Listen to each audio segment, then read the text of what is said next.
So thank you for being here for another wonderful IOA webinar. I'm going to turn it over now to Ann Almendral, who heads up the Clinical Collaborative Services, as she will be making the presentation with her coworker, Ashley Mooney, and 3 panelists. So Ann, I will bow out and I'll turn it over to you. Thank you. Thanks, Caitlin, and welcome everybody. We'll give the folks who are coming in a few more minutes, but in the meantime, we can start with just introducing the Clinical Collaborative Services in IOA. So Ashley, if you don't mind sharing. Absolutely. Good morning, everyone. I'm Ashley Mooney. I'm part of the Citywide Clinical Collaborative here at IOA. So the Clinical Collaborative is, as of right now, a team of 4. We have 2 full-time clinical consultants and trainers, Anne and myself, and 1 part-time, Becca Hunt. And we now are excited to bring on board an MSW intern. So we have Brittany Hayes as our MSW intern. So we've got a team of 4 people. And the Clinical Collaborative is a supportive kind of network that works across 14 partner agencies, all providing services through DOS and their case management services for adults and people with disabilities across San Francisco. So we provide individual consultations as well as group consultations, resource sharing, trainings. And so that's kind of the Clinical Collaborative in a nutshell. And as far as the training today, Caitlin, our wonderful education coordinator, is going to be putting details about CEUs in the chat, but towards the end of the training, there will be 2 surveys and evaluation. One is for the Clinical Collaborative, so we know we're able to get your feedback on this training and inform future trainings. And there will also be an evaluation for the CEU credit, and those should come out to you within 12 working days. So yeah, I think that's it for the introductions, and I'll hand it back to Anne, but thank you everyone for joining. Thanks so much, Ashley. So again, welcome everybody. The idea of aging gracefully it was one of those things that came to mind as I was getting up one bright morning. And so I thought that it would be wonderful to be able to redefine the way that we might think of aging gracefully. And so I had this idea of interviewing people, which we did. Hi, Anne. I can't get into the Zoom. Pardon? What? What is it? I'm sorry, I can't get into the Zoom. I'll try again.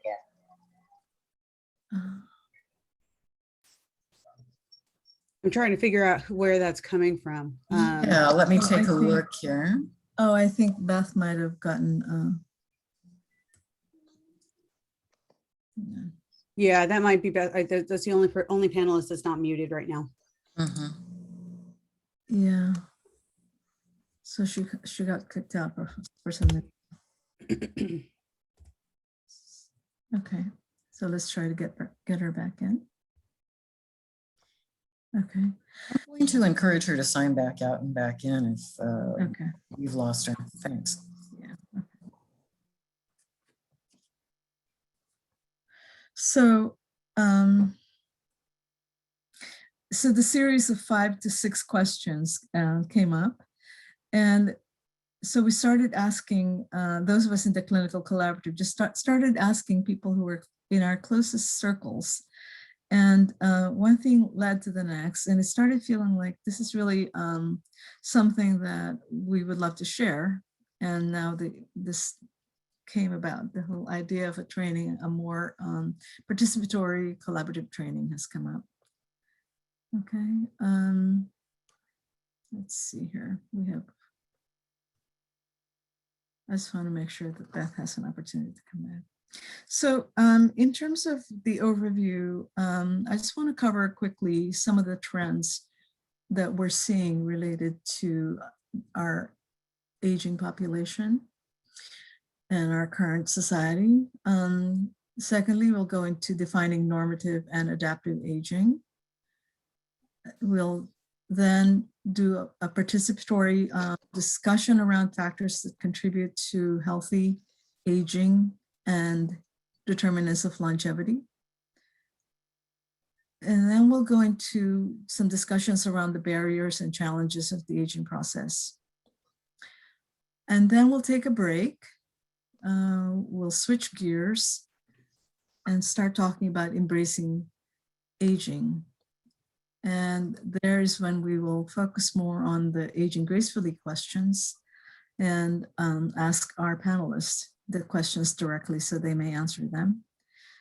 And then we'll do summary, closing, and evaluation. Okay, I encourage you to have, if you have any questions, clarifications, or insights, or anything, comments that you want to contribute to the group, I welcome you to either enter in the chat or in the Q&A. Thank you. And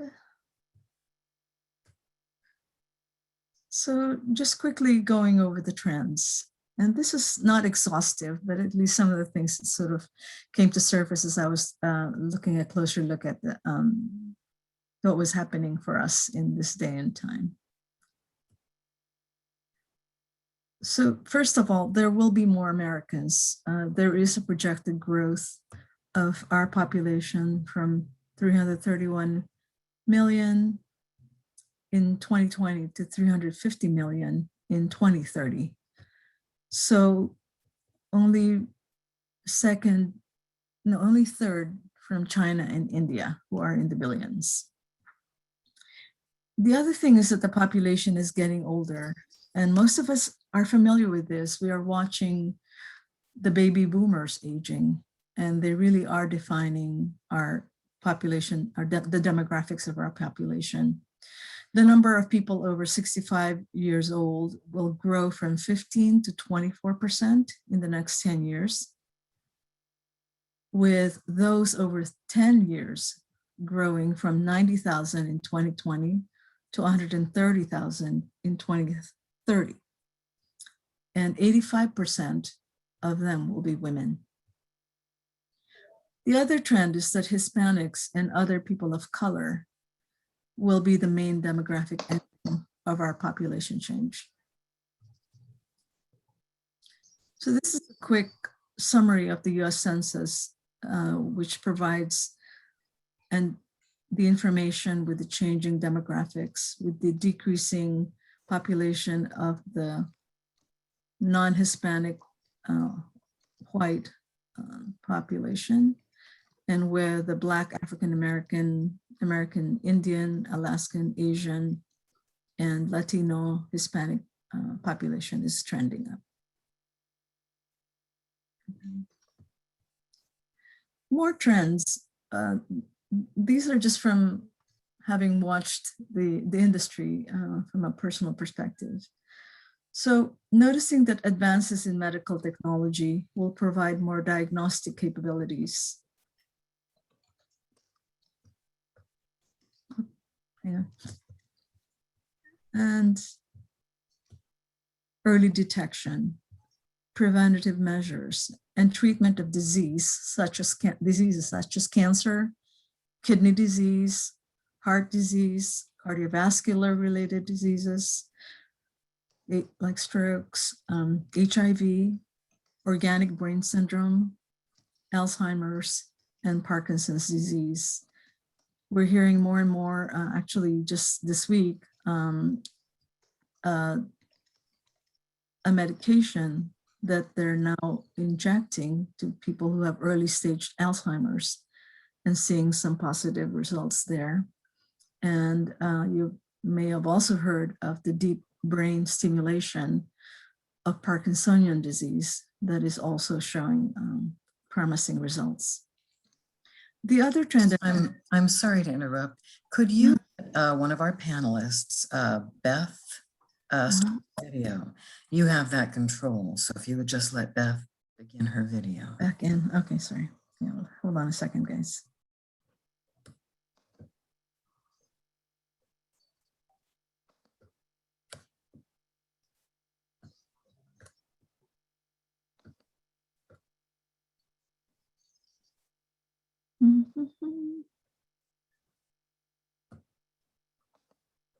And that will allow her to start her video.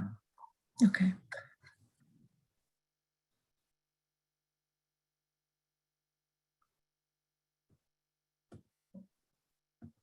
Beth, can you open your camera now?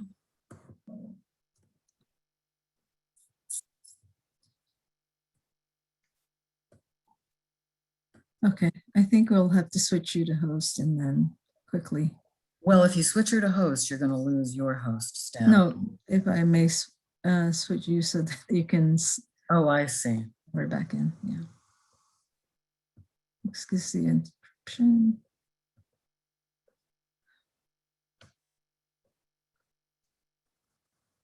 Hang on.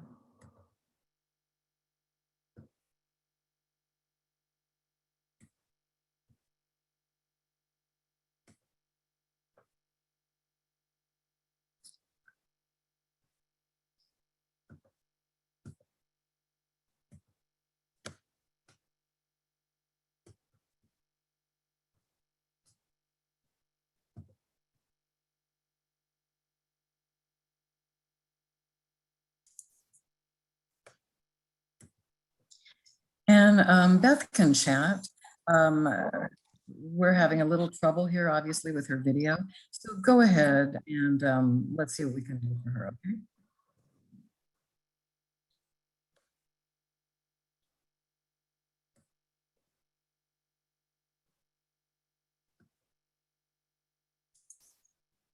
I've just made her co-host.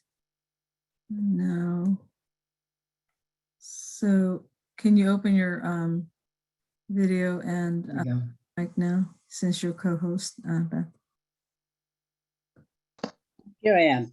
Thank you. Okay, perfect. All right, thank you. Thanks, everybody, for your patience. It's I know. Zoom. We've all experienced it. Okay. Thank you. Thanks. Thank We can you. all take a breath now. The suspense is over. And thank you, Anne, for allowing us to interrupt you. Yeah, thank you. Thanks. Welcome back, Beth. Okay.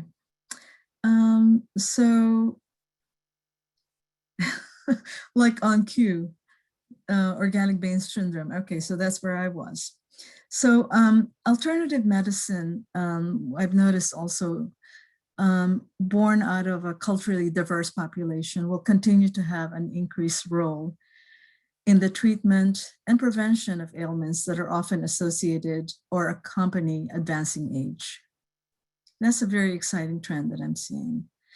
The other one is computer and communication technology is here to stay.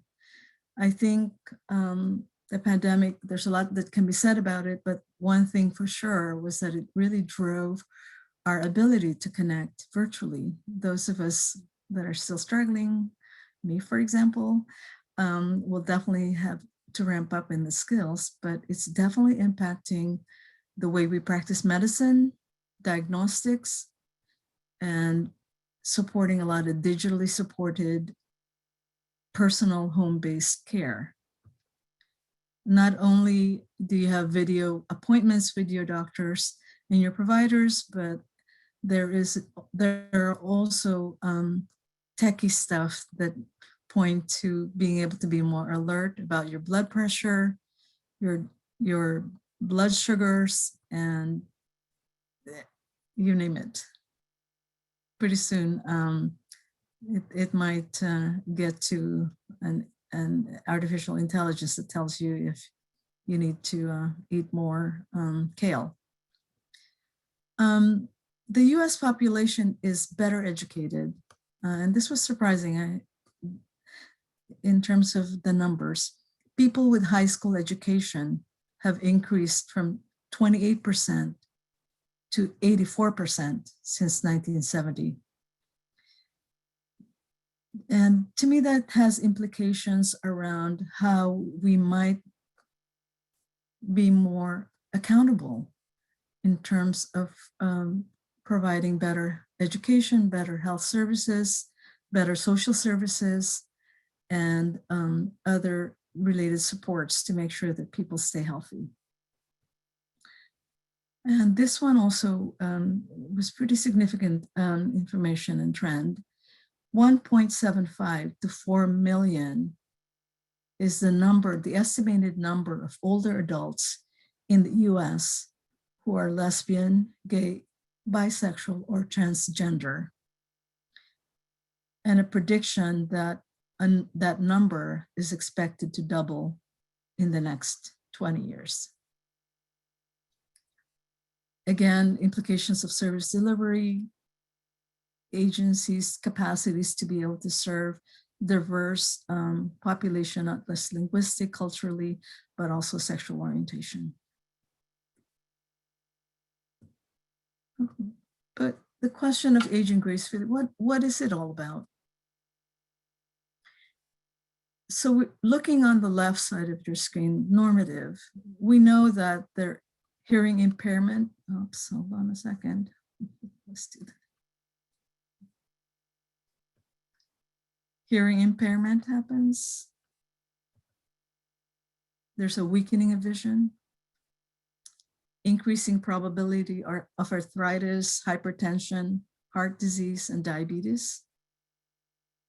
Our bones, joints, and muscles lose size, strength, flexibility, and density. Structural changes occur in our brains, digestive and endocrine systems. Loss of elasticity with the bladder and the urinary tract. And I think in our previous community training, we did extensively covered the issue with the urologic issues that come up for older adults. I stopped there with regard to normative. I noticed that there were other things that a lot of people are sort of taking as normative, and that is memory loss, confusion, sagging skin, decreased mental capacity, and let's talk about that.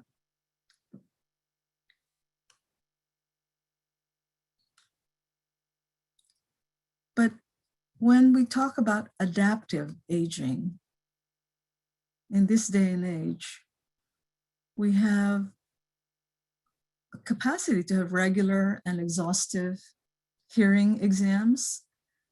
We have very fancy high-tech aids, hearing aids and implants now.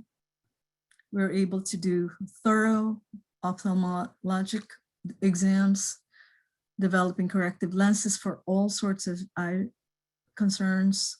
Cataract surgery is getting to be par for the course, implants, and we have a better understanding of eye health and eye care. We also know a lot about healthy diets and choices, nutrition, the role that it plays in health, regular exercises, stress management. And in the summer last year, we were able to cover a stress management training of personal stress as well as societal stress management. We also focus on less muscle strain and rest, which includes sleep. Another adaptive aging area, the brain exercise that we want to engage in. Nutrition for brain health and supplements of calcium, D3, fish oil, castor oil, B complex, B12, injections that are also getting to be norm, hormonal and thyroid balance, the way we better understand now our endocrine system and how it impacts the aging process. We also, backing up a little bit to addressing the way that we're able to address bone, joints, and muscle problems, it's now getting pretty standard for hip replacement, knee replacement, shoulder replacement. These are getting to be regular treatments and interventions that weren't available to previous generations in the manner that they now are. And then in addressing the urologic issues, Kegel exercises, there are neurologic implants, mindful voiding, hydration, and diet that are all adaptive by way of choices that we make. So the question now, and this is something where I really invite the participants to make comments from their own experience, their own observations with their personal circle of family and friends, or with the clients that they've been working with. What are the factors that contribute to healthy aging? What are the common determinants of longevity?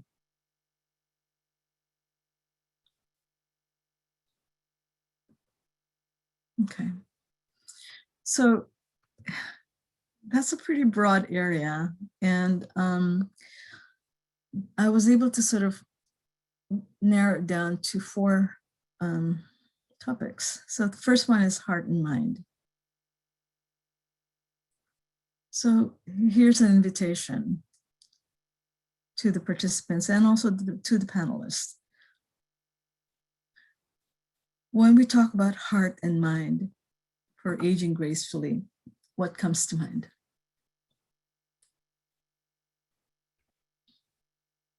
So the chat is starting to have some activity. First person said Yeah, if you strong would. social connections. Okay, thank you. Let's just keep, let's see. Maybe between you and I can read it. So the question is, when we think about heart and mind in the context of aging gracefully, what pops up? Oh boy, now the chat's going. Oh yeah. Yeah, yeah, Let's we have. let's do the quick speed read. So agency and dignity, mental attitude, spirituality, exercise, continuing education, movement, gratitude, reflection, all great stuff. Other, let's see, strong social connections for sure, creativity, and continued purpose. Yes, all great ideas. And like I said, I invite the panelists, if they have haven't already entered the sex. Okay. All right, let's pause on that one. Sex. Okay. Any questions? Yes, the answer is yes. Strong relationships, well-being.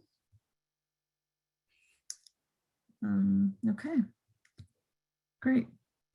So not a shortage of wonderful ideas. And I think this is the best part about this now, is that you as participants bring your experience to this. So what our intent is now to be able to, when we send out the slides to all of you, is to include our ideas as well as your ideas here, so that it's a true collaboration of ideas. For me, heart and mind sounds like a song, but it's basically well-being, contentment. I think one of our panelists, when I asked her, tell me about yourself, she says, I'm content. That's heart. Caring for others, caring for yourself. Making sure that your heart is not jumping out of your chest with your anxiety or so slowed down from the depression. The mind is the cognition, the attitude that we take when life doles all sorts of things with us, how we manage it, how we manage the challenges. Okay. Next slide is, and pardon the techie problem here, relationships and spirit. Here, okay. So that's the second aspect of aging gracefully. What about relationships and spirit? What does that even mean?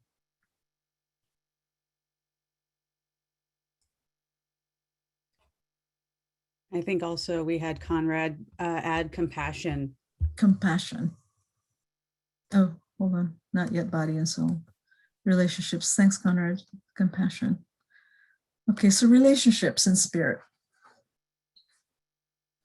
When you look at that, again, in the context of thinking of aging gracefully, from your clients, from your family, your own parents, your friends, aligning with others beyond yourself, not feeling alone. Yep, compassion, belief in God or a higher power. Relationships give connection to the community and a reason to engage and stick around. Yeah. Connections.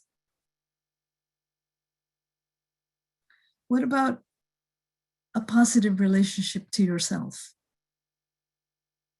and an acceptance of that we're no longer the 23-year-old version of ourselves? What about spirit? What comes to mind when you look at spirit?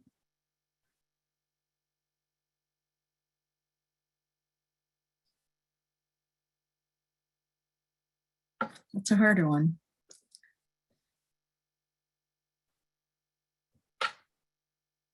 And maybe perhaps a little culture bound as one thinks of it.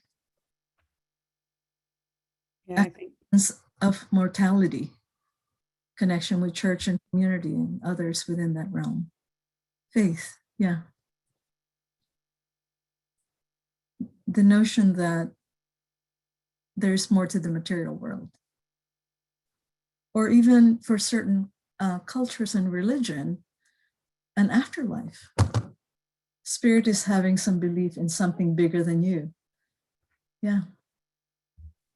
That we are part of a bigger physical universe, but maybe beyond that, a bigger something, which we may not be even able to fully articulate.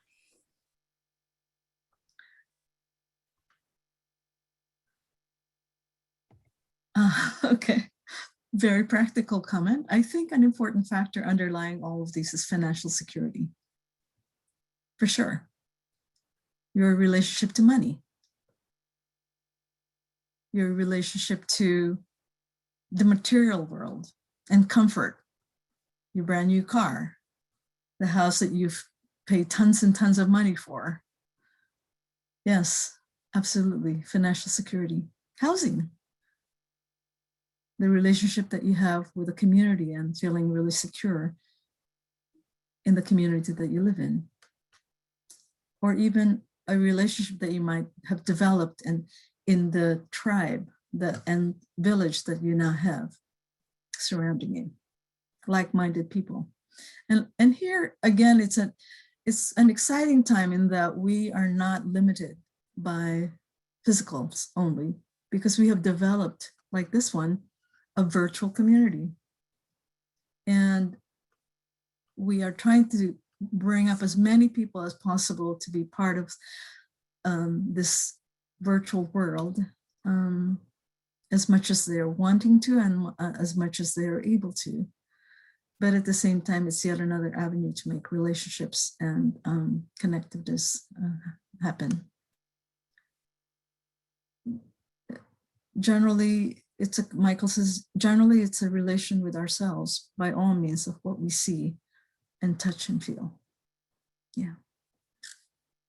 Nature, touching the trees, touching air, even if we don't see it, breathing it. Okay. Thank you. Next is Body and Soul. Again, this sounds very much like a 60s song. But here's when we talk about what comes to mind. Body and soul.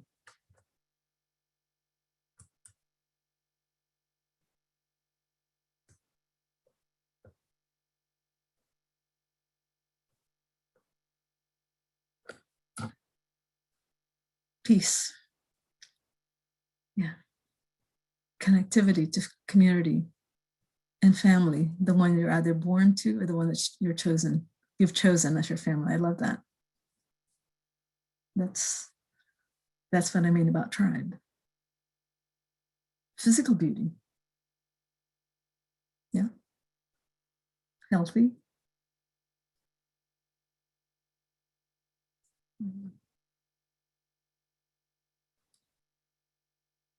How about no pain? Comfort. Freedom from abuse and suffering. How's that? Body. Acceptance of our physical limitations. That's a good one. I think in the course of working with our seniors, I've noticed that there is a challenge to be able to accept that you can no longer do that three-pointer on a basketball court. So some people have strained or sprained their ankles or other parts of their body. Falls do happen when you lose a sense of balance, as sometimes happens when you are either having inner ear infections or dehydrated or not enough sleep. Acceptance is the key there. And mentoring, Catlin, mentoring younger people or peers in life transition so that part of you goes on. A sharing. Letting go of the rules that limits you from becoming who you really are. Yes, Conrad, thank you. Changing oughts and shoulds to I want.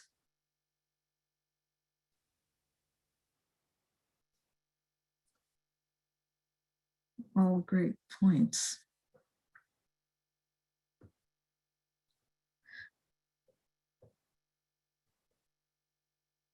For me, it also includes personal choices and control and options that I take from the information that I have in terms of what is healthier over one other choice. I'm not talking about lemon or chocolate because they're both good. I'm talking about in what form do they come and how much sugar, for example, knowing that my body doesn't respond well to sugar. The soul is a continued commitment to motivation and inspiration. And I like, Catlin, your comment around how we share what we know, and that perpetuates a life and a legacy. And of course, Conrad's comment about enough of the shoulds and coulds and woulds. It's I want. The personal choice and power to make it happen. Performing life review, recognizing what has or hasn't been done, coming to terms with that, acceptance. Barbara says, writing your life story to pass on to your family. I'm using Strios program. Oh, sorry. Okay, correction. Story Worth program. That's beautiful. That is definitely body and material. Having a life story that you write and you share and pass on to your family and friends and your tribe and your community and village. Okay, great, thanks. Thank you, everybody. And then I think we have moving on. Where's my little move button? Telling you.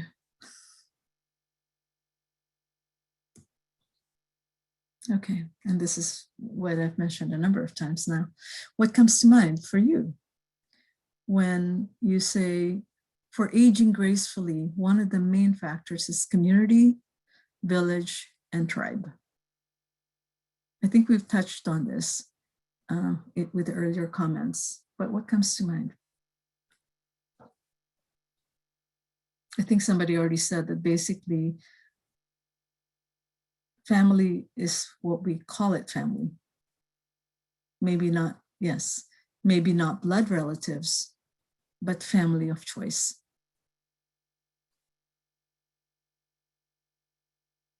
What other thoughts come to mind?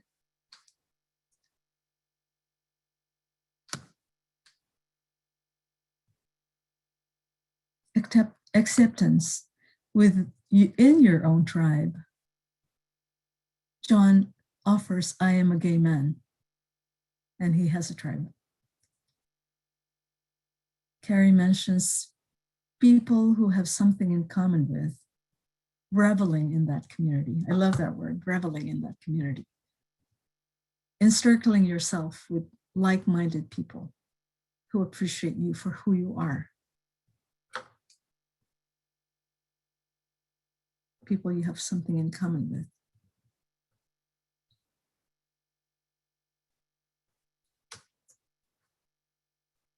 And then PTL, continuing to be involved with those issues and people that are important to you, creates a village and a community.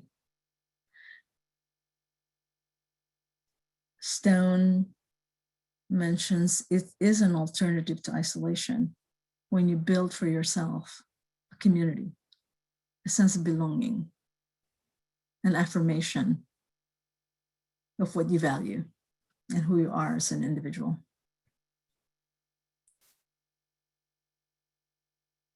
I like the term tribe. It's new, somewhat new to me. It was only, I would say, within the past 10 years that I visited my native Philippines. And I went to another island that I'd not ever been. And the woman who met us at the was the airport, I guess, her comment was, which tribe do you belong to? Which struck me as, wow, that is a different way of thinking about belonging.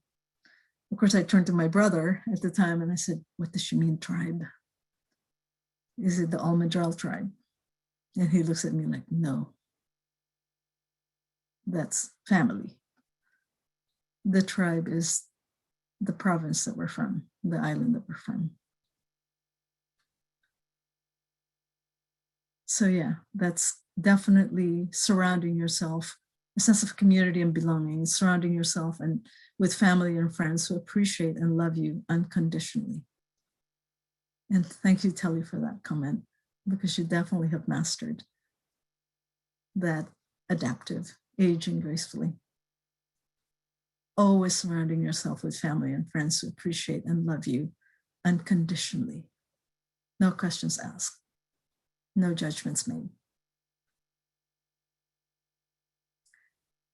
Okay, thank you. Thank you, everybody. We'll definitely fill up those pages. Thank you. So now on the other side of things, what are the challenges that we face with this aging process?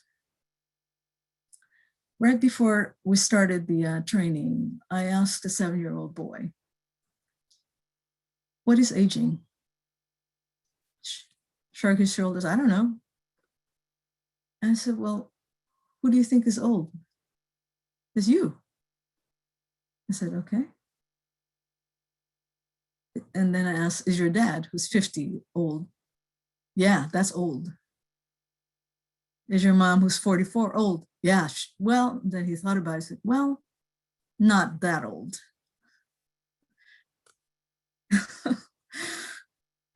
Well, it's like, so we started showing him the dog. It's like, well, is Mitzi old? Is Shotzi old? You know, because it started feeling like, wow. So this 7-year-old thinks that a 40-year-old is old. I asked, we have a friend who is 88 years old, a common friend with a 7-year-old. And I said, well, how old do you think she is? Then he walks away, played with his cat. And that's enough conversation about aging with a 7-year-old. One of the major challenges that I saw now is how our societal focus on the chronologic age, equating it to creativity, productivity, beauty, and intelligence. I think it's changing, obviously, with our newly elected president and demonstrating that none of that is true. But I think in general, our media and our society still focuses on the chronologic age as though it has a significance in all of these aspects. The other challenge, and coming from a mental health point of view, I noticed that behavioral manifestations of aging may be easily mistaken as mental illness.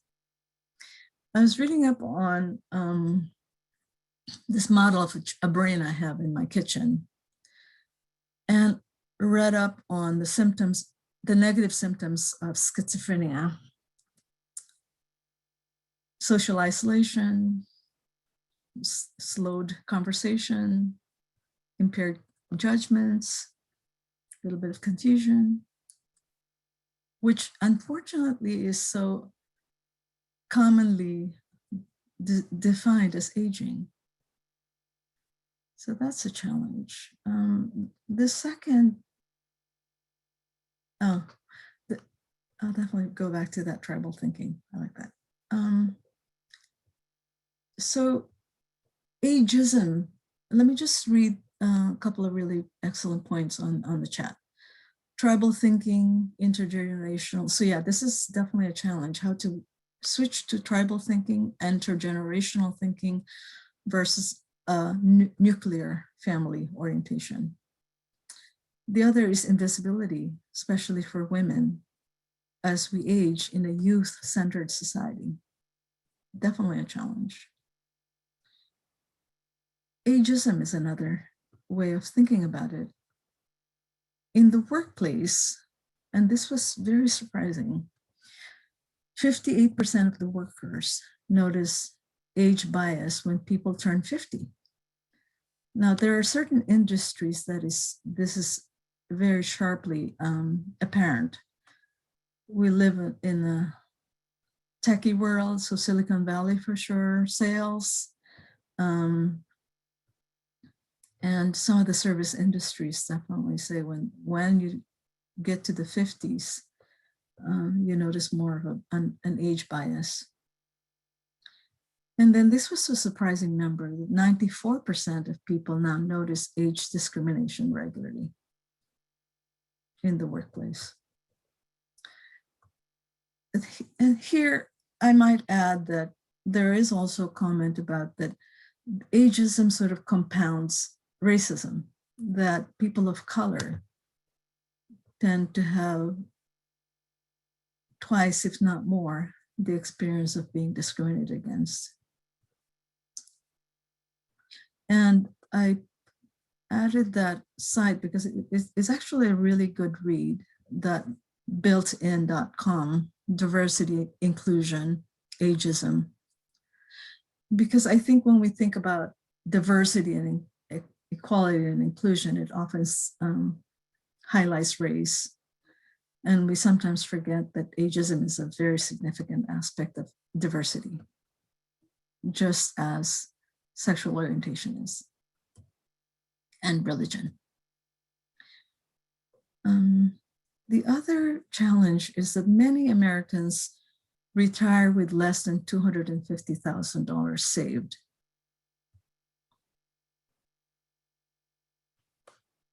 Or have failed to financially prepare for the cost of living longer, stronger, and better.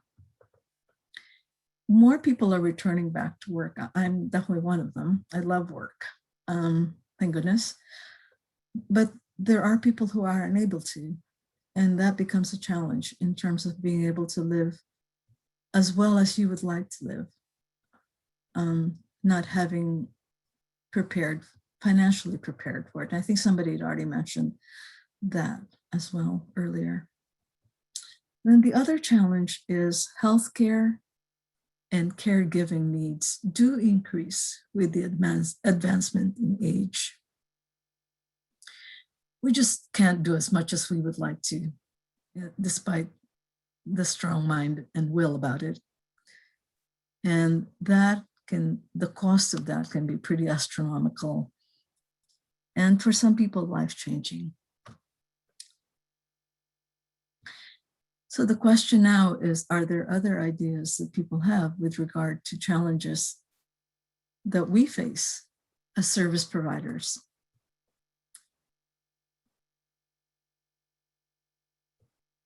In a population that's aging.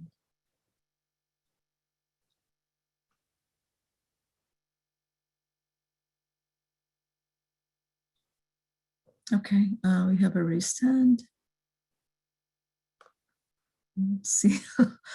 When there's a raised hand, I can call on Barbara, but can we unmute her, or how does that work? Barbara DeVries or DeVries? We'll see if we can unmute her in. Thank you. Yeah, overwhelm of where to find resources that can work together. That's definitely a challenge. It is coming to surface that this gigantic group of people will dictate that services absolutely need to be delivered. It cannot be ignored. The baby boomers have definitely defined a lot of what's happened in America. But that's a challenge, an overwhelm of where to find resources that go together. Importantly, women of our age are disproportionately impacted financially by having given themselves to caregiving. Yes, Carrie. Motherhood is a gift for most. It is sometimes the challenge of being taken out of the workforce and not getting paid. Interested in individual and societal solutions for those who have caregiven or will caregive. So that's an invitation to hear about what in certain societies or individual solutions, what have we come up with for caregiving or are planning to provide caregiving. Having people willing to accept care when they don't believe they do, that's a challenge as well.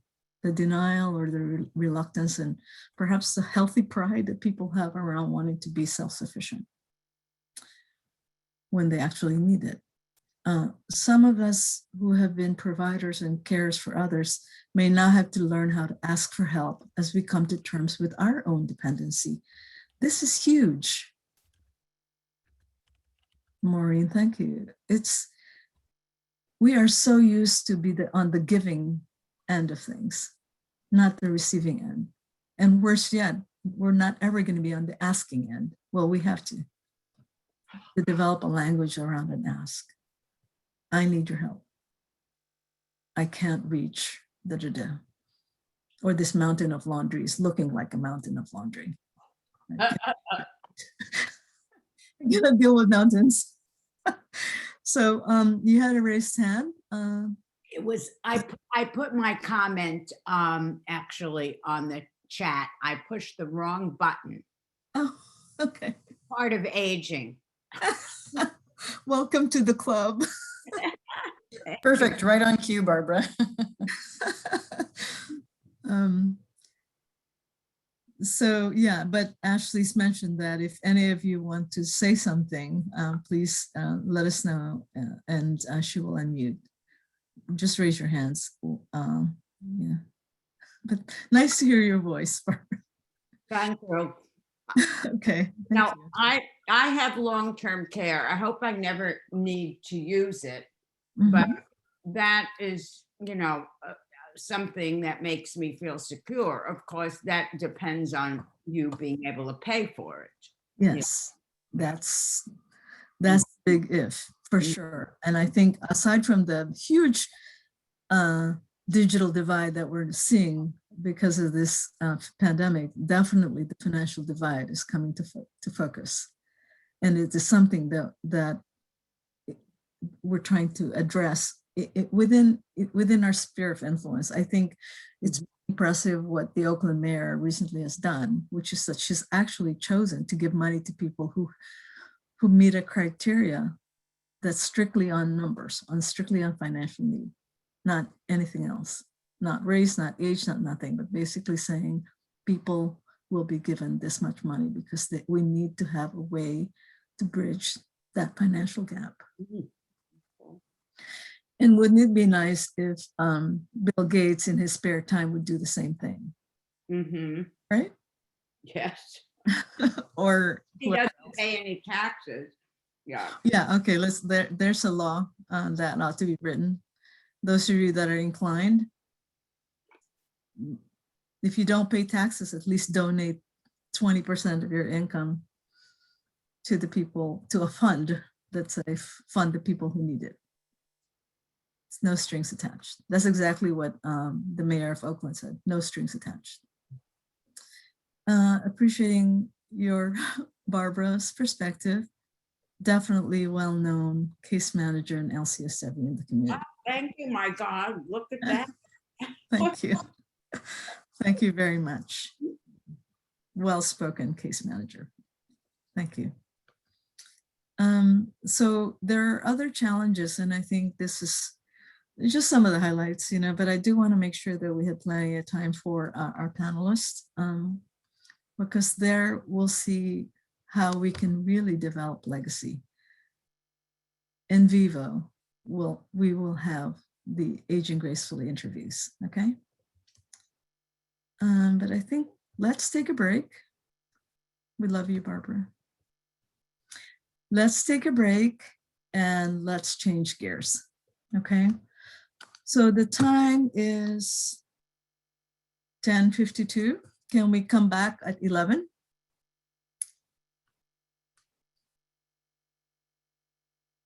I would now like to play a song, but I don't have it, so that's okay. Yeah, so if you need to do any bio breaks or refill your cup of beverage, it's a good time to do it. Or maybe a good stretch. And then we'll come back again at 11, okay? Thank you. See you all in about 8 minutes. Yes, thank you.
And this is Catlin. I don't know if you can hear me. Yes, I can. Yeah, I'm just doing my stretches. What's up? Sure. If you will mute your mic just during our break, I think it's picking up some background noise. All right. Open I up can do your that. mic again. Okay, just a Yeah, thank you. there. Okay, I will do that. Thank you. thank you.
welcome back.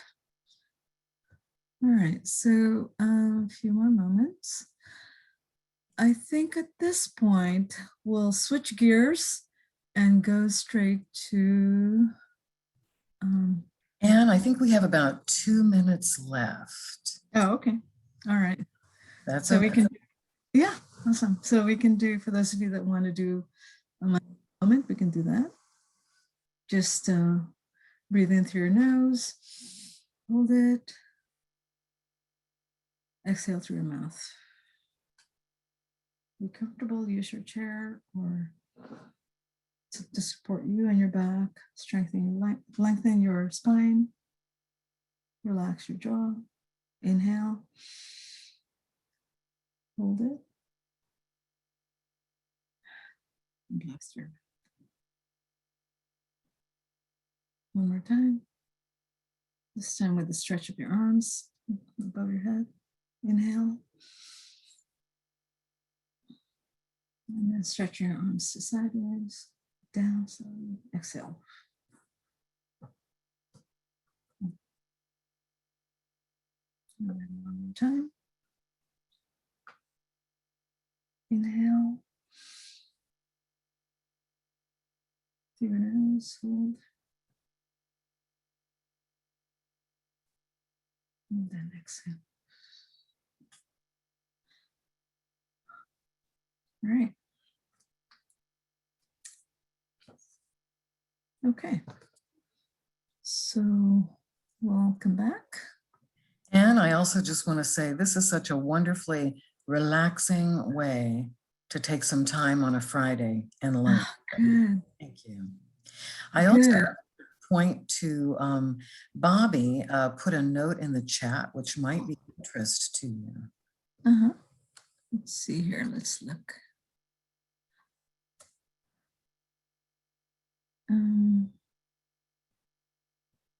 Bobby. Okay. Thanks. First of all, thank you everybody for being so engaged. Quite an audience. Let's see, just a comment about higher percentages of graduating. Oh, wait a minute. Hold on. Yeah, that's it. That's it. Yeah, is that the one? Okay. From high school. That does not translate to a higher percentage of being equipped. Correct. Job skills, knowing our history, can read or write at a grade level. Unfortunately, they lack vision. They lack the vision. School's goal is to reduce dropouts. Many graduate way below grade level, Bobby. Yes, quite an unfortunate state of our education currently, one that needs a lot of attention as well, in addition to changing the way we think of aging, as well as our healthcare system and our pharmaceuticals and the way we treat our workers. Lots of things, but definitely shine a light on that. That you're right.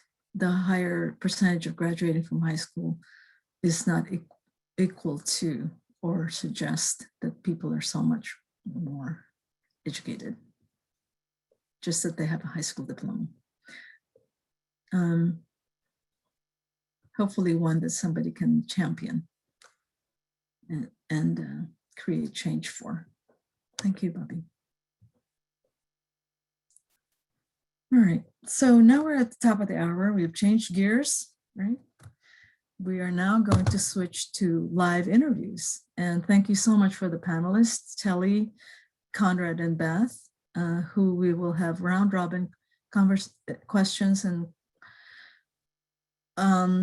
focus on the Aging Gracefully interview questions that we had devised, which are these.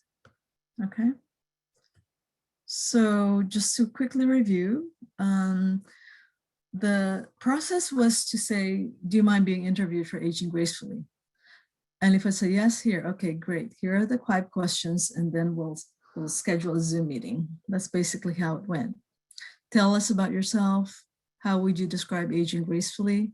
How would you define it? What is the most important accomplishment in your life so far? What is the most remarkable challenge or challenges that you've had to overcome? And what pearls of wisdom regarding living would you like to share? Okay. So I'll keep those questions up. If any of the participants would like to answer any of them, again, please feel free to share.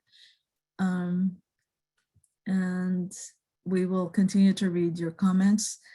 At the same time, I will direct the questions to our participants, to our panelists, okay?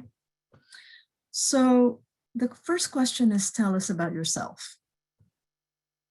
So starting with you, Telly,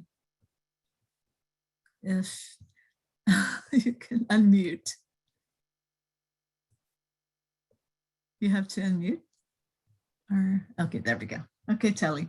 So tell us about yourself. Well, my name is Telly Sacramento. I immigrated from the Philippines to the US when I was 19 years old. I am 71 years old now. I resided in a residence hall run by nuns. When I moved to New York City, I learned how to make my own bed, take public transportation, work, make friends, go to school, and manage my own finances. I attended classes at the Fashion Institute of Technology. And for college, I went to the University of the Philippines for 2 years and graduated with a degree in marketing at San Francisco State University. I was married for 40 years and I'm now a widow for 7 years. I love to travel and make it a point to go to another country every year since I've been retired for 11 years now. I remain very active at my church. And I have a son and a daughter-in-law and 2 grandchildren, a girl who's 6 and a boy who's 2. They keep me quite active, even though they live in Hawaii. And they keep me young at heart. That's it. Okay, thank you so much, Telly. What a beautiful life so far. Conrad, tell us about yourself. Okay, here I am. Can you hear me? Yeah, we can hear you fine. Okay. Well, I was sort of toying with whether I should give the official version of who I am or whether I should give the real version of who I am. And I thought maybe it would be useful if I gave the real version because it would give people an idea the kinds of challenges that I have faced in my life. So I'll start with birth. I was born with cataracts and couldn't see for a while after I was born until my eyes got bigger. And unfortunately, what results from that is difficulty remembering faces, particularly with people I've just met. So I never really realized that. And when I read the kinds of things that people end up doing in order to compensate for that is to be sort of withdrawn, to find ways of finding out who someone is without actually telling them. You don't have a clue. And when you say goodbye at a party, you don't rather than trying to remember who it was that you met, you sort of give this general goodbye. Anyway, there are lots of things like that. And so it's been found that those people tend to be withdrawn, which I have been all my life. So the next thing that came along, which is significant in terms of challenges, is that my father had a propensity for insulting me, which resulted in my mother eventually divorcing him, but he was really, really insulting. And so needless to say, that didn't do much for my self-esteem. And then when I was 4, my sister was born, but unfortunately she had a birth defect that resulted in her, there being a clot in the artery that fed her viscera. And eventually it ended up with her viscera being nothing but scar tissue. And so she spent the rest of her life, when she died, when she was 11, she spent the rest of her life dying And I spent the next 11 years with a sister who was dying, and lots of resources going to her. And I didn't know she was dying either. Nobody told me she was dying. My mother wanted her to have a normal life. I don't know how she could possibly have done that. But I remember one time she came home from the hospital, and they had actually opened her up from spine to spine. And What a challenge that is. yeah, Thank you so much, Conrad. that's Thank it. Yeah. That's the first question. You don't Yeah. want anything. That's enough. That's the first question. I want to hear from Beth. Just tell us about yourself.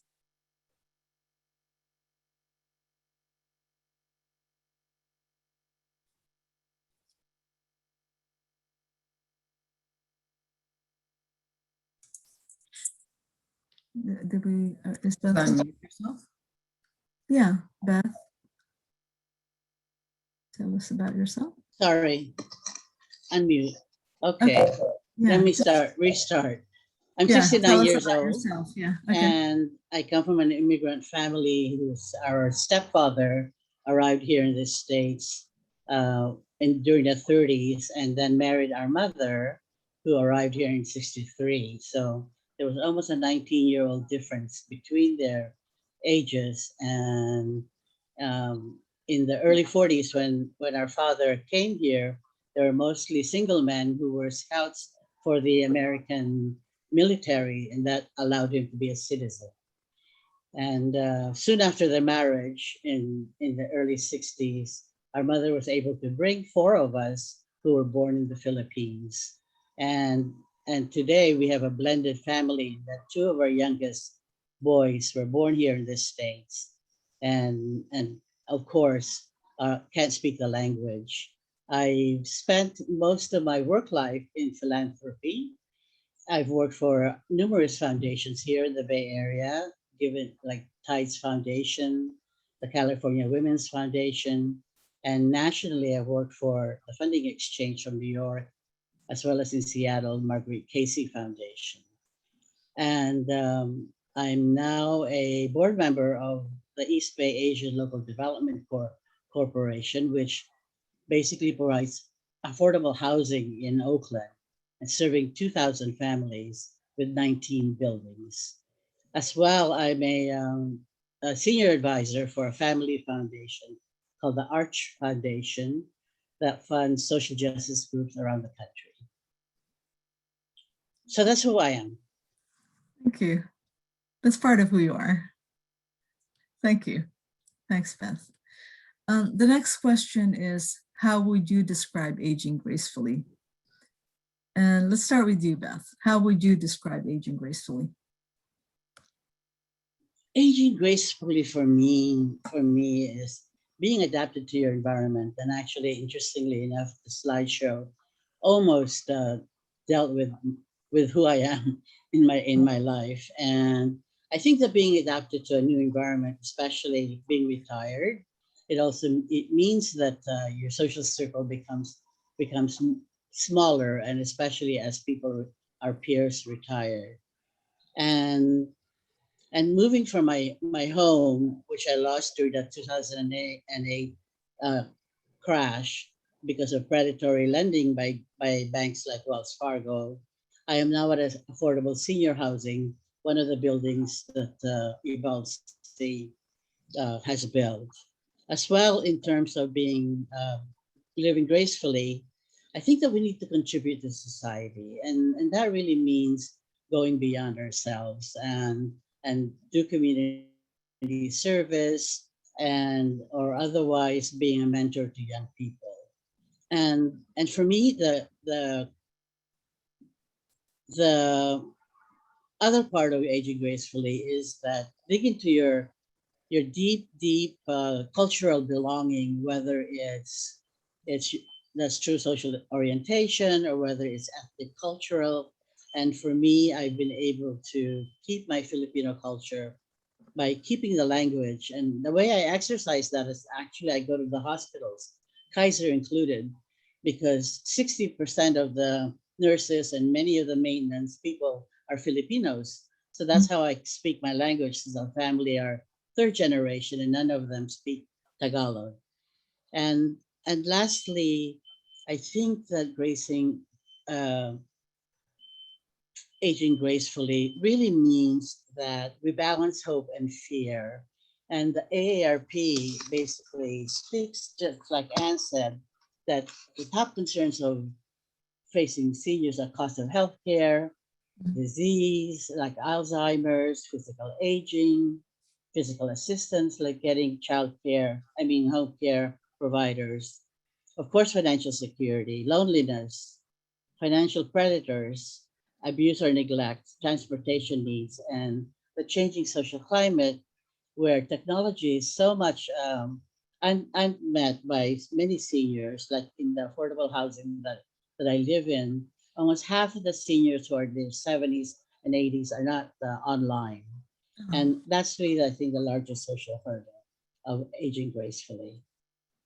Okay, thank you, Beth. Mhm. And I'm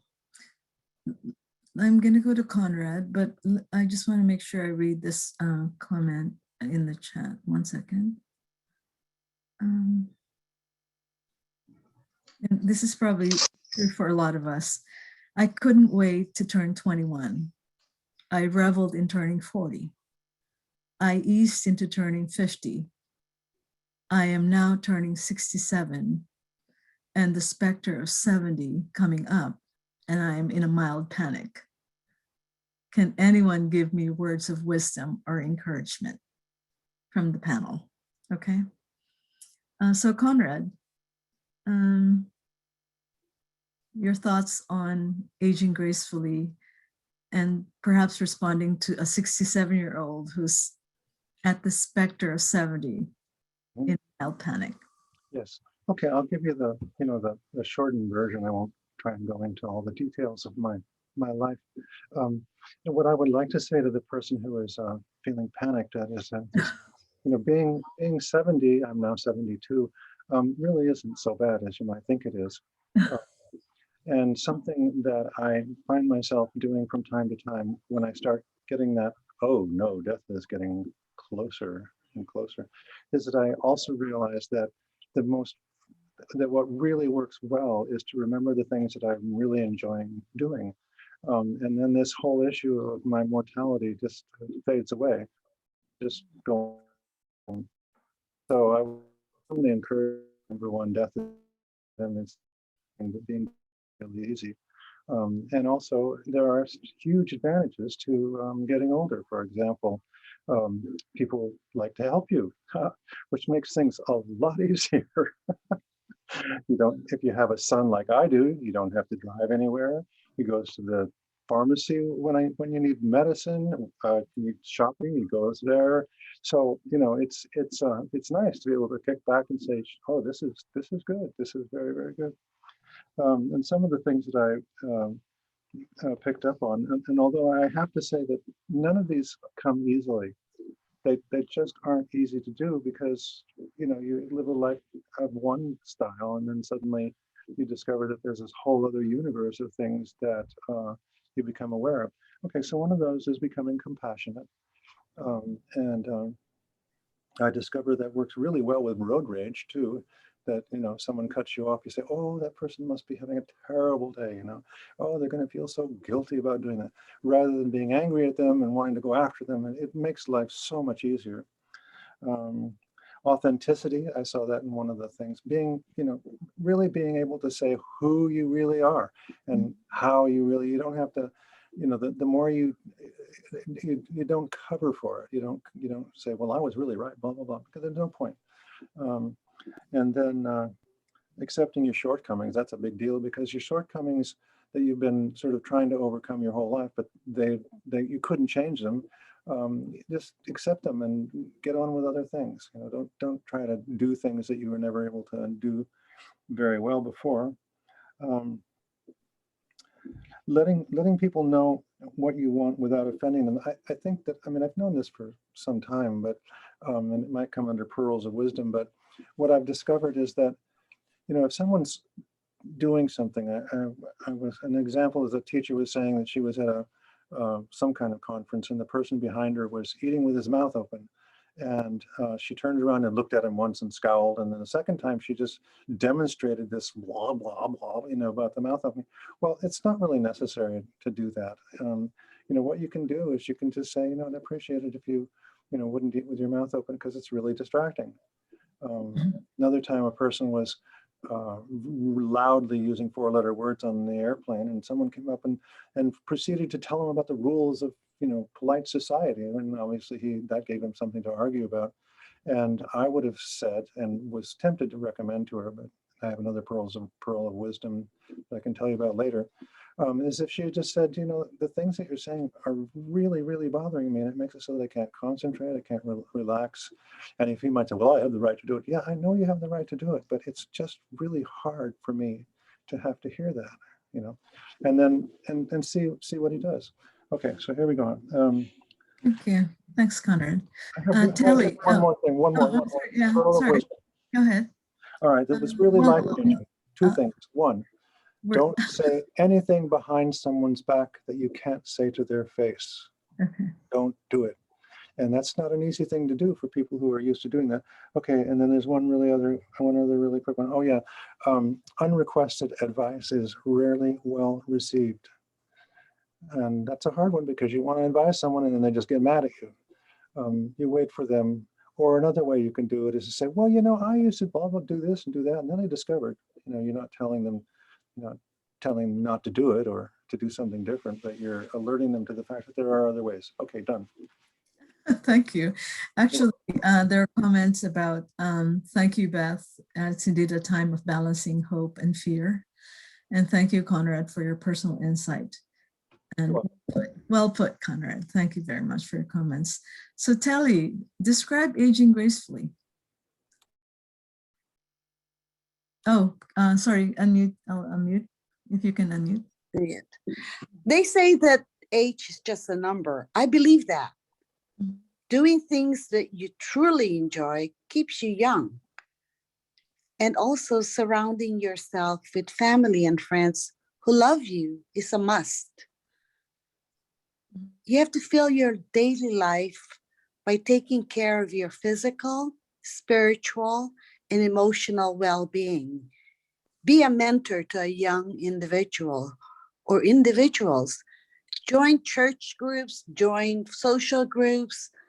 That it keeps you connected and also know what your capabilities are, and also take leadership if you can and if you want to in any of the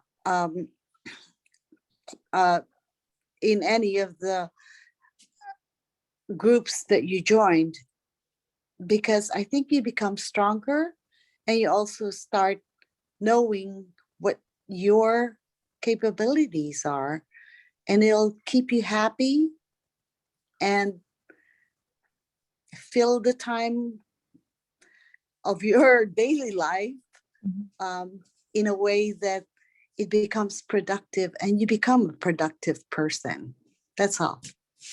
Okay, thank you. So being appreciated, recognizing your capabilities, and not being afraid to be still leading people and in the groups that you join, and valuing camaraderie.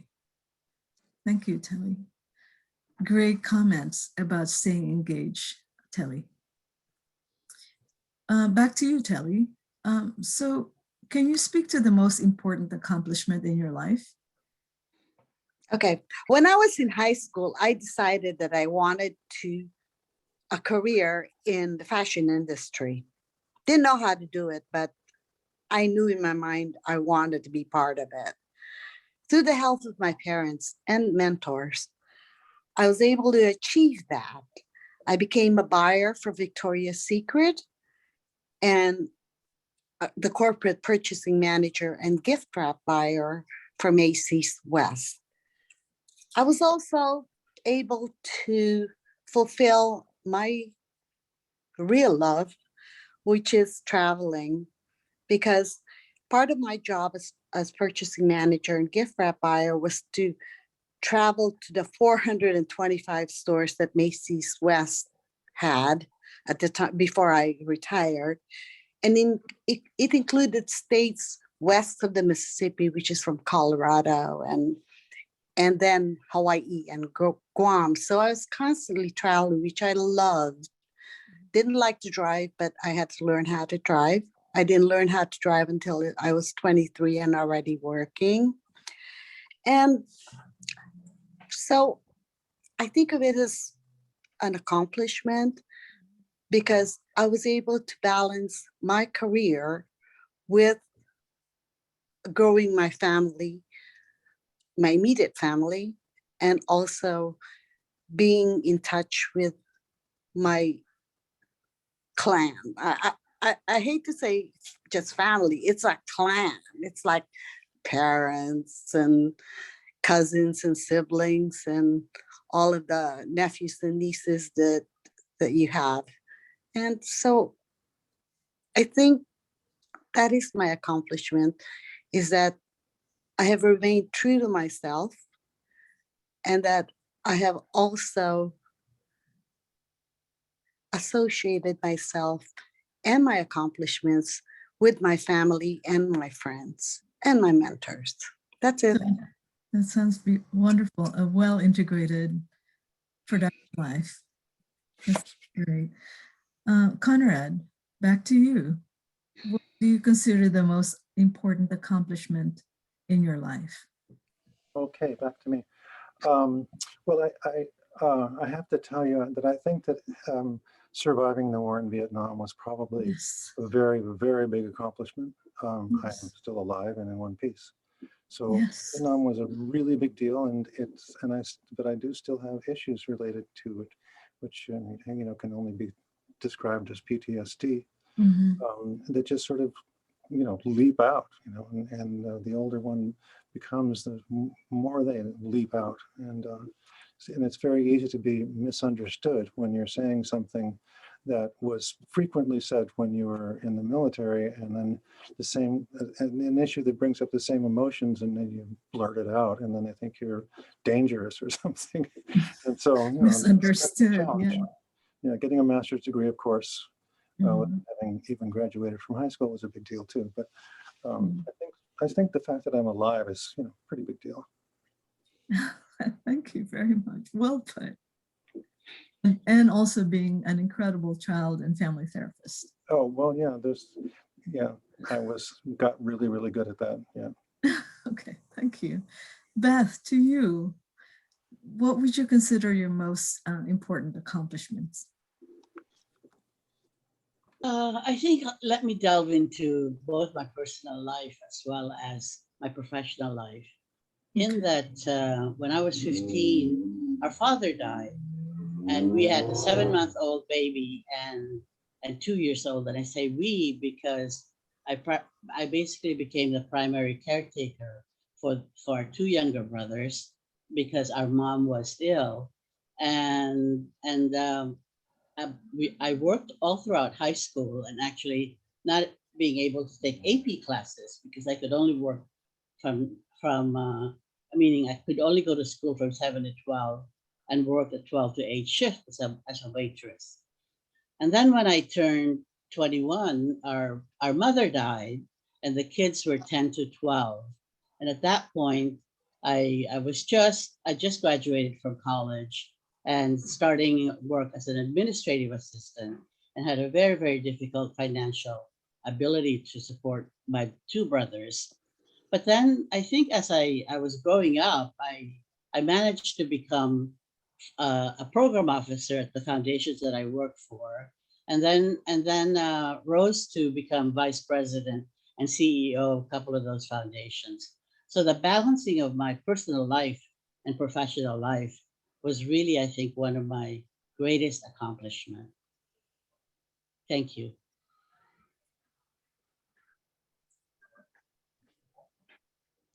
Anne?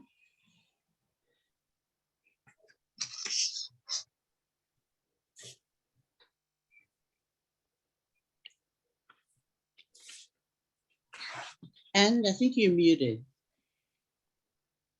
Yeah, I'm muted, yeah. So I lost the video for you, Beth. So Ashley, do you have any comments? This is, or any other questions that you or follow-up comments or questions that you might? No, I think I'm fairly comfortable with my role as moderator and supporting this ongoing conversation. I think it's really great to be hearing from everybody. Yeah, so I appreciate someone's wanting to loop me into the conversation, but my role is just to be here and really lift up if anyone in our audience wants to respond to these questions. Yeah, thank you. Thank you so much, Ashley. Yeah, and comment the remarkable achievements, Beth. Yeah, remarkable achievements for all three of you in very different directions, coming from very different directions, but coming to the point that now you're living well. Last question are the pearls of wisdom. I think we've talked about the challenges that you've all had. The last question is, what are the pearls of wisdom that you'd like to share with our audience? Is Beth still here?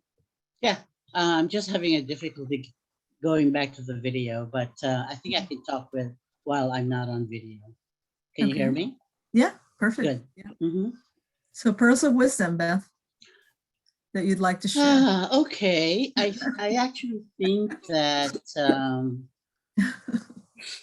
try to learn something new, and in that learn Spanish. And for me, I'm starting to learn Spanish because I've always wanted to be able to speak to a larger Latino community in the area. I'm learning to cook African dishes, and I've always loved that, but never had the time to do that. And I think that if you learn something new, like I'm learning how to kayak while I'm on oxygen tank, and lastly, I'm learning how to paint, and I've always wanted to be an artist, and I've always been a wannabe artist.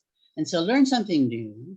And as many of us have stated, go beyond yourself in that it actually really deals with the loneliness that comes abound by being retired. Because my peers, for example, we're all retired, and it's been very difficult to keep contact and basically get a hold of my contacts because they were professional contacts. And thirdly, I really like Telly. I think that really delving into your culture is so important, and as well as basically pursuing the issues that are concerned to you, like the whole notion of the Black Lives Matter, the notion of women being abused. And I think that ties into your ability to volunteer and merge your values as well as your ability to serve the community. So those are, I think, some of the pearls of wisdom that I share with you. Thank you so much, Beth. So bravo, Beth. Wow, that's awesome. And we have a comment from Jim O'Connell. The pearls of wisdom, savoring the positive moments from the past, present, and those that you're anticipating. Yeah. So Telly, what pearls of wisdom would you like to share? Well, believe in yourself, be confident, be positive, and open yourself to new experiences and opportunities. Most of all, keep your faith in God and surround yourself with family and friends that appreciate and love you for who you are. I'm writing my memoir. I started it a year and a half ago. And because I wanted to leave something for my family, especially my nieces and my granddaughter, so that they would understand who I am and why I am what I am. I think that's important because sometimes, I do things and then they say, Tita Telly, that's, why are you doing that? And I'm going, because that's the way I am. So I'm leaving something for them so that they would understand. And that my legacy would actually move on with them. So the memoirs that I started was from childhood. And I hope to continue to write it. It's on my career, on who I am, on what I believe, and all of that stuff. And I just write it every Wednesday. And I think that's important because it brings back really good memories and some challenges and how you had dealt with them. And I think by writing and journalizing, it doesn't have to be formal or anything. I just write whatever I want to write, but it brings back my childhood and my youth, and it reminds me that I had a good life and continue to have a good life. That's it. Thank you. Thanks, Telly. Conrad, let's hear from you. What additional pearls of wisdom you'd like to Additional, share? yes, I forgot. I got ahead of myself. I was so enthusiastic about the pearls of wisdom part. That's fine. I Yeah. love the enthusiasm. The pearls of wisdom that I have heard are really, they're really good for when you're becoming senior. But so they're very, very good. But I also wanted to put in just a few things that I sort of learned along the way. That is, always look a person in the eyes when you greet them or say goodbye. And then as much as possible when you're talking to them. Now that might seem very, very simple to some people, but for people who kind of never had any parents telling them how to do things, it really helps. Okay, so then remember I talked about unrequested advice is rarely well received. And oh yes, something that if you're a manager, which I was for many years, don't be afraid to hire people who you think are or could be more qualified than you. Obviously avoid people who are going to compete with you, but if you do hire people who are highly qualified, regardless of whether you think they're more qualified for you, just give you a really powerful team. Let's see, I did have another pearl of wisdom if someone wanted to know what's black and white and green and black and white, but that might be too off the wall to have people wonder about. But while you're looking, thank you, Conrad. You're welcome. While you're looking for the additional pearls of wisdom, there's a comment from an Audrey that I think aging is a self-fulfilling prophecy. If you obsess about getting old, berate yourself for forgetting things and criticizing yourself for what you can no longer do, you are not aging gracefully. Stay positive. As Telly's mentioned, if you buy into the negativity about aging, you will definitely feel old before you need to. And then lovely suggestion to make and keep eye contact, Conrad. It doesn't come easily for some of us, but it does signal to the speaker that we're truly listening. Yes. And I think there's another comment that Yeah, right before Audrey's, there's one from S. Stone. Okay, maybe you can help me there. Yeah, it says, S. Stone says, my 94-year-old dad just wrote his memoir, and I find it an invaluable piece of personal history and a beautiful way of seeing him in a more full light. Beautiful. Yeah, I highly support and recommend journaling, writing your story. It's an autobiography only you know.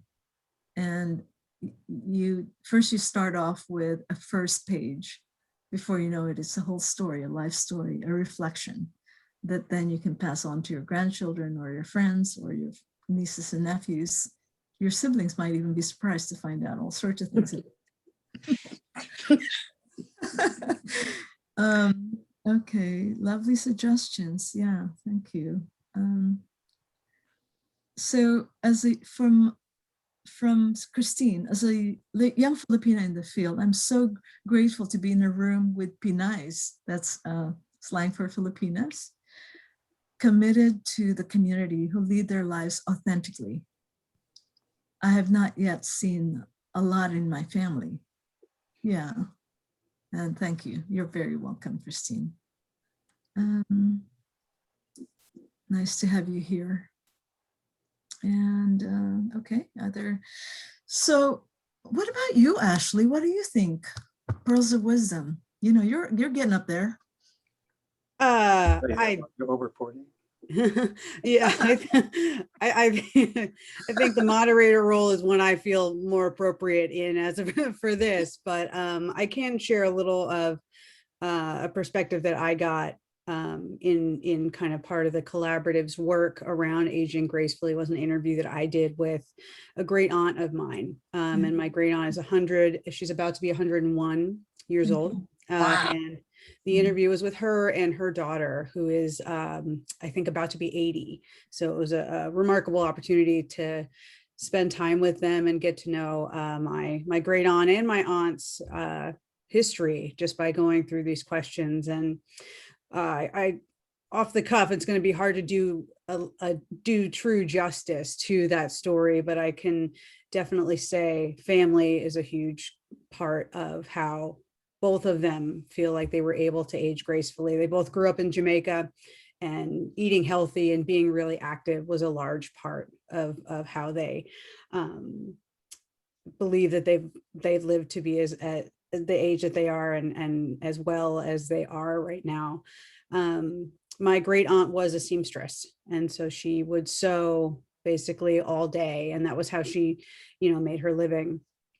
And my aunt worked for Honeywell, big company in New Jersey, and they had lots of challenges, but I think the kind of major thread was consistently taking a positive outlook on things, and recognizing that challenges will happen, but you just kind of move through them and rely on the people in your life. And yeah, like I said, it's hard to do justice to that much life experience, but and that's, thank you so much for sharing that. That is very remarkable and heartwarming. But thank you all the panelists for all of your answers and your sharing your aspects of your life and the time that you've taken to reflect for us. I also want to share that people, let's see, how do I say this? I had a lot of interviews and recorded quite a few. I think we would like, my wish is to be able to show you those recordings in full, because I think, it's people you think and then it turns out that there's an aspect of their lives that is just so incredibly bright that we had missed it. But let me just share with Julie, a 66-year-old cousin who is a cancer survivor and a pediatrician.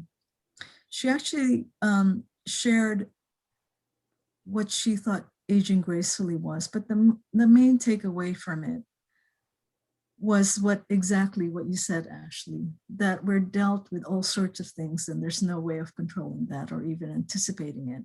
But it is truly how we come outside of, get on the other side of the struggle. After a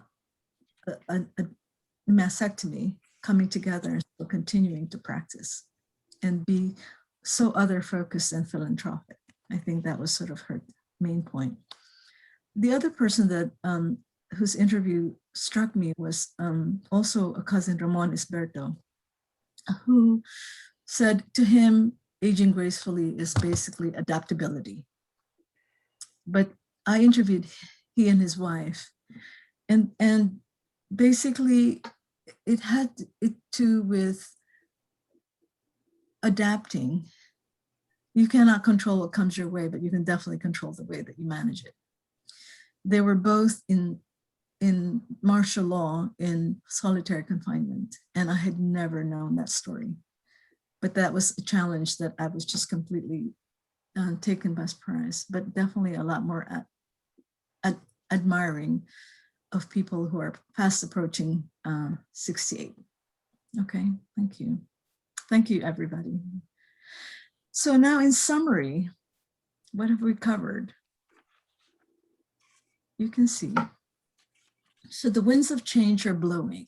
Again, I feel like it's a song, and it probably is. We can choose to sail. We can stand steady and strong like an oak, or we can be pliant and resilient as bamboo. Some adaptive values of aging taken over personal experience and also the comments that have been made from the interviews and also from our panelists. Adaptability, grace, attitude, authenticity, health, wisdom, family, freedom, altruism, kindness, forgiveness, lifelong learning, and filial piety. I think the other one that Julie added was silence and solitude.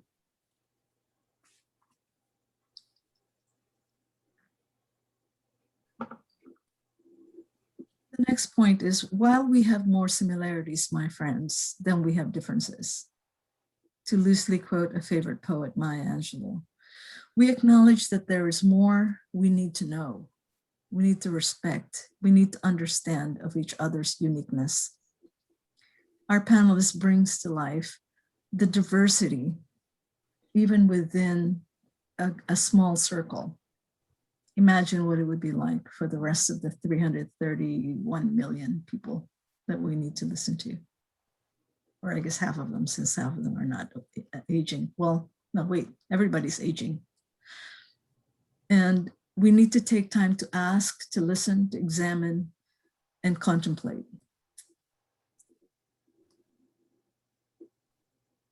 Bouncing back is an individual commitment. We choose, we each make personal choices. Career to take, housing to have, pain medication or not, surgery or not, treatment or not, friends or not, single or married, all the choices. But it is best supported by a tribe, whether it's a family or a clan, a village, and a community. Whether it's all the people who own French bulldogs, or the LGBT community, the African-American community, the village, our neighborhood, the districts in San Francisco that we live in. Bouncing back is an individual commitment, best supported by tribe, village, and community. So finally, we would like to invite our participants to conduct and record their own Aging Gracefully interviews with their loved ones, thus celebrating legacy and cultural diversity. Okay, I think that's all I got. Thank you, Anne. Yeah. I think it's really wonderful. Thank you. So let's see here. Just in summary then, closing. Thank you so much, everybody, for your participation and engagement. Lively discussions we had. Thank you all for the comments and suggestions. Please take a few moments to complete the survey so we may continue to enhance our training efforts. The Institute on Aging and the Department of Aging and Adult Services partner to support the clinical collaborative. And one of our charges is to provide training. And we want to make sure that it's true, relevant, authentic, and valuable to all of you. To those of you who have signed up for the CEUs, Caitlin Morgan, our IOA education manager, will be sending the evaluation forms to complete. Please do so. And hopefully within 12 days, you'll be able to get your certificates of completion for the course. And a special thanks of gratitude to Telly Sacramento, Beth Rosales, and Conrad Jackson, our panelists, Ashley, Mooney, and Catlin for our team, and members of the Citywide Clinical Collaborative Services. And thank you to Julie Demihilio de Buque, Ramon Esberto, Lolita Quintanar, and the numerous participants in our Aging Gracefully interviews. We are forever in your debt. That's it. So any questions, any comments? The floor is open. Well, I think that was a wonderful ending. Thank you. Thank you so much. Thanks for being a part of it. Well, you're welcome. I'm glad I could. Okay, cool. All right. All right, that's it. So have a good rest of your week. And everybody, today is Philippine